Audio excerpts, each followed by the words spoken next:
Hey everybody, happy Friday. How are we doing today? Yesterday we got the seats in the 300 and today we'll get them ground and surfaced and get assembled, ready for the customer. What the heck? The seats are done. Oh, I didn't film it. Oh no. Hey, I've sent my phone back in time to give you this message. You ground the seats on the 300 and didn't film it, dummy. So can you please film it so we can get it on the video and have a full video of the build? Thank you. Bye. Okay, hopefully I'll see this. I'm sending it back in time to Thursday. Good luck.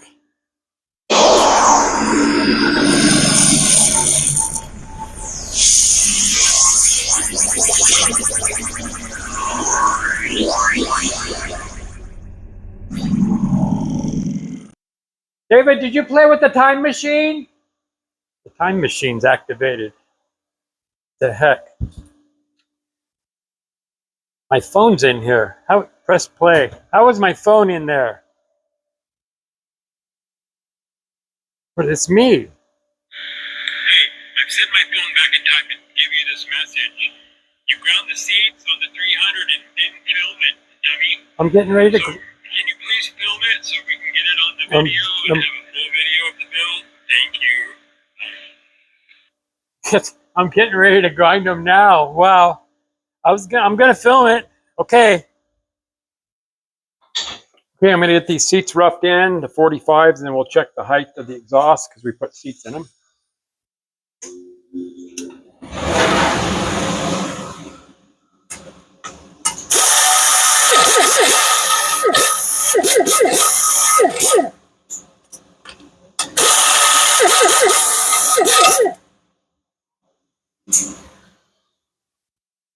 So I'm just going to get all the 45s done and then I'll measure them. Put you guys on the warp 9 again. I'm just going through one by one, grinding these seats, getting a nice concentric 45 around here, making sure it's all the way around cleaned. Got to keep dressing that stone. That's very important that stone stays sharp and not have a dull edge on it. Otherwise the 45 won't be sharp and it won't seat properly.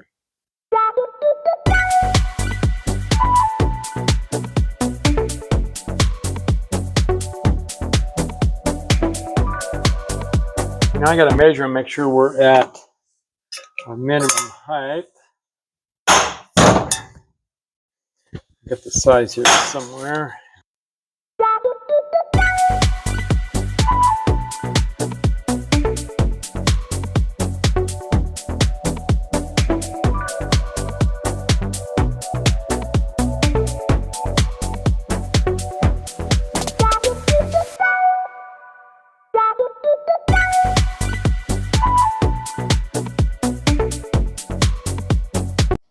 It's very important that I get these heights correct. If the heights are not correct, we'll hold the valve open, or it could also clatter because they're too loose. So I go through here and just make sure that every single one of them are exactly the right height. I'm just roughing them in for now, making sure we're at least at minimum, and then I'll come back and I'll do the final height just before I assemble.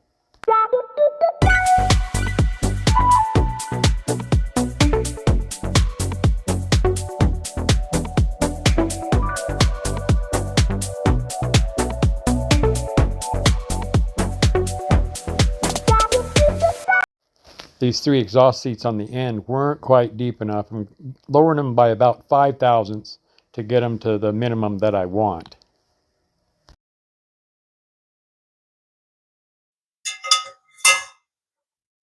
We're at the right height.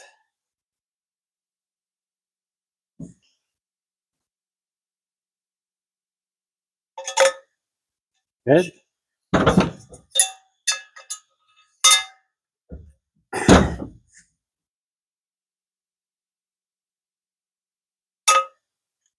Good.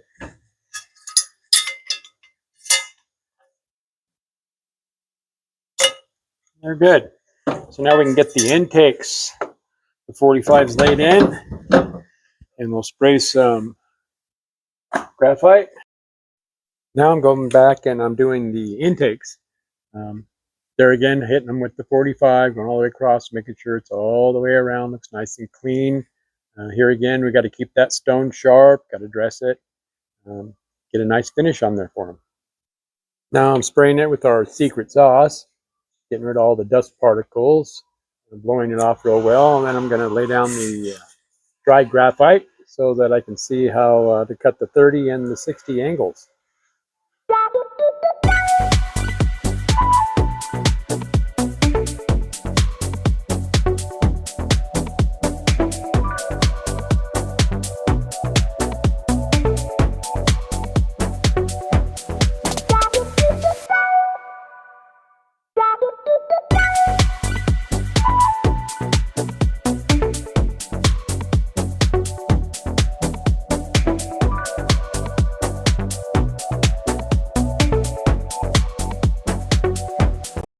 Now I'm going through here and hitting the 30s and the 60s on the intake and exhaust, narrowing up that 45 so that it lands right in the center of that valve.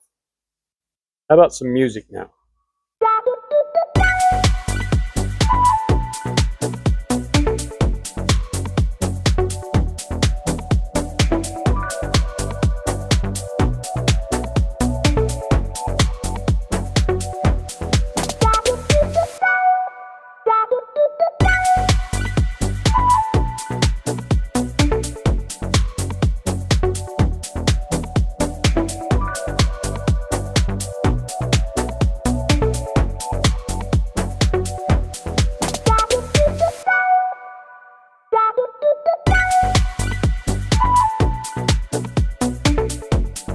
Okay, I got that filmed. Should make a good video. See how it turns out. Put this on there for myself. Back in the time machine it goes.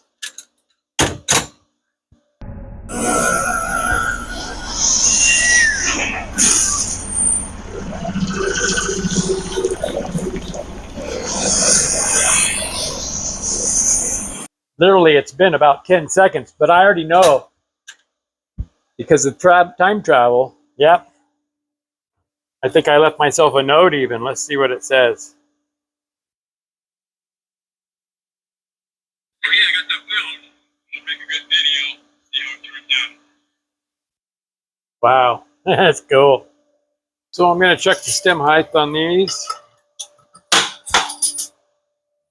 Eeny, meeny, miny, mo.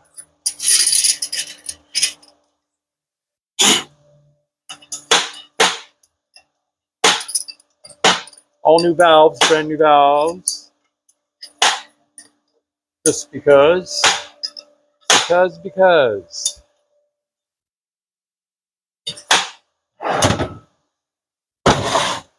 So I'm going to go through with my checker. I'm going to checker. I'm going to put you on the warp 9.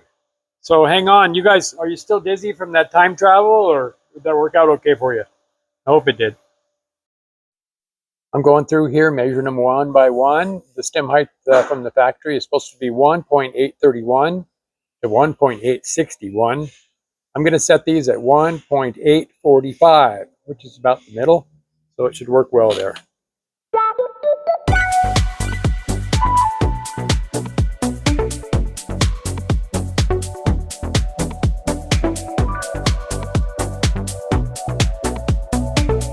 Okay, I got the spring height set. Now we'll get it in the surfacer and get her flat.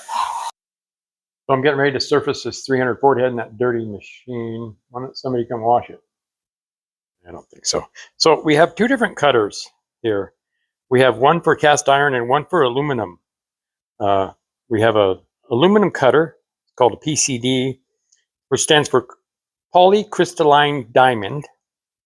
And this one is a CBN, cubic boron nitride. It's a chemical science thingamajigger. You can't use the PCD on the cast iron. It'll just destroy it right away. So it's a lot softer. It creates a better surface finish. Okay, so we got to get the CBN cutter in there.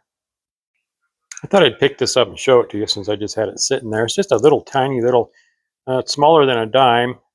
It goes round and round on the whirly gig, like about warp 6 or so. The warp six. Warp is warp speed.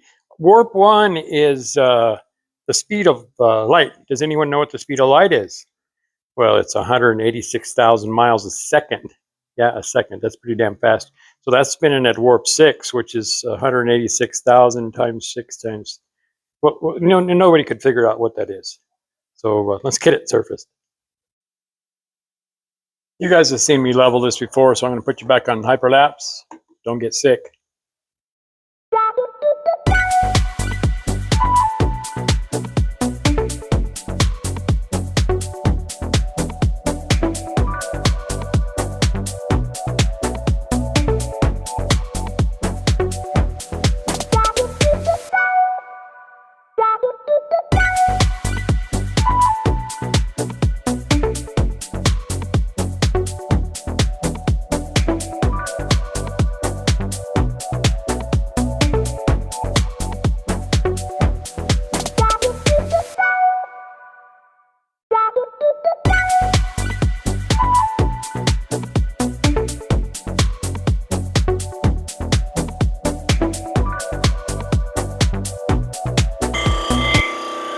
This guy wants a little bit of extra compression, so I'm going to whack about 20 thousandths off the head.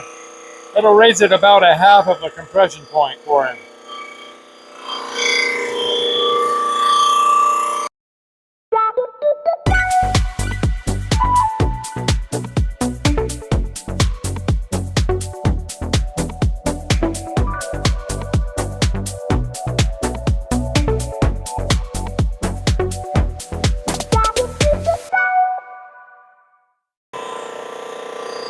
Okay, this is the last pass. The last pass, I always take 1/2 a thousandths and slow the feed rate way down so it comes out nice and smooth. So I did take 20 off of it. So the guy will have a little bit more compression. These don't have a lot of compression from the factory. About 9-to-1 with the big disc piston that they have. We're also putting a little bit bigger cam in this thing for him. Well, he's putting it in. We're just doing all the machine work. He's going to put it together. There we go. I got my little robot tester. See what it says. Remember, we're shooting for less than 40. Here we go. You hear that probe. And it says 24. So I think we did pretty damn good. Okay, I wanted to show you this. This is the factory exhaust retainer. It's called a rotator. This kind of spins on here as the valve runs. And this is the intake retainer. So we're getting rid of these because they're no good. It takes a shorter spring and it'll coil bind. So we got some better springs and we're going to run all intakes all the way across. So I got all these valves numbered because I checked all the stem heights already. This oil will come out.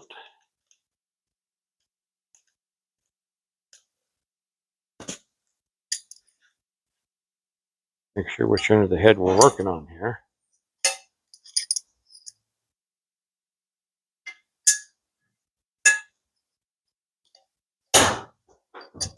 I've just numbered these with my Sharpie.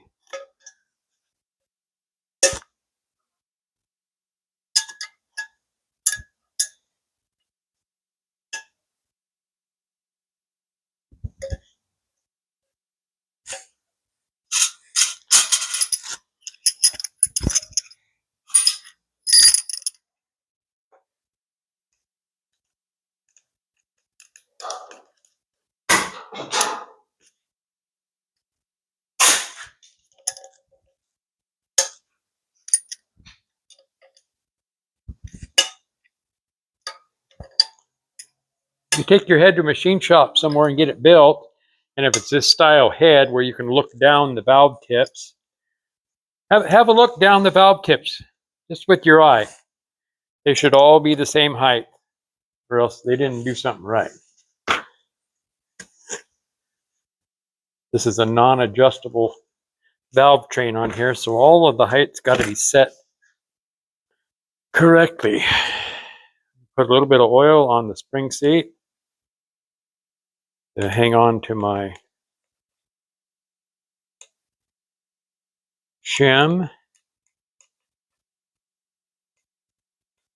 They've also upgraded this from the factory style. Here's the valve spring shims. It just gets us to the right height for the proper spring pressure for the camshaft. I've already measured all that. I didn't measure that on camera. That'll give us something to do next time we do a video, right? I can't show you all the secrets at once, then you won't need me. So these come from the factory with just an umbrella seal, which we're going to use on the exhaust still. The intake I've cut for a positive seal. A little bit better oil control. Just work out better. I like to upgrade stuff when we can. And here's what those look like. They're just these are what we call a ring and band.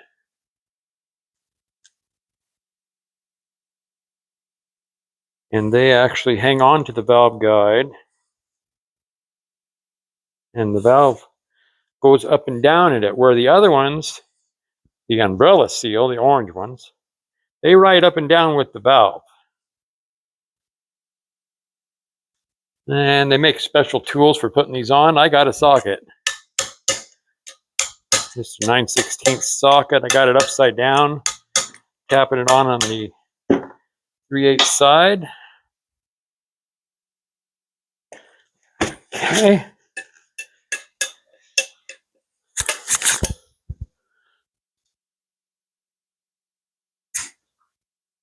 These springs are all brand new. I don't know if I already said that.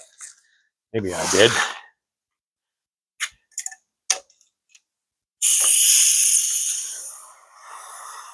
We got lots of coil bind clearance. We check the seat pressure. That's the pressure that the spring has when the valve is closed. Then we check it open.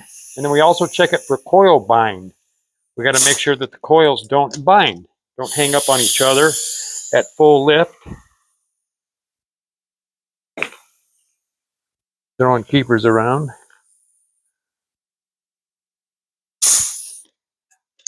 The spring compressor has a bit of an air leak. It always has. I put kits in this thing and it still leaks. But it works okay. Got to kind of play with the button. Otherwise it'll let that spring off. We're going to make sure these keepers are all seated down into their proper place when we're all done. Give it a once over. Because we don't want these keepers coming out, because we'll know what happens. The engine will eat a valve for breakfast or lunch. Maybe even dinner. It depends on what time you're driving, I guess.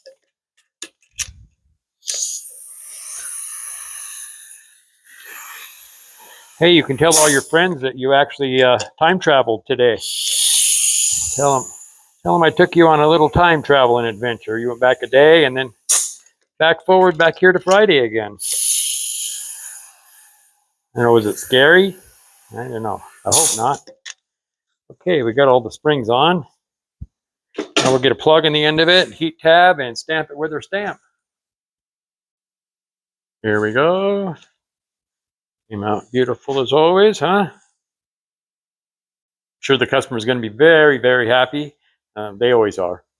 I guess that's going to do it for this one. Thanks for coming along on this 300 Ford head rebuild. That'll do it for this one. You guys come back again, okay? And remember, be nice to each other, all right?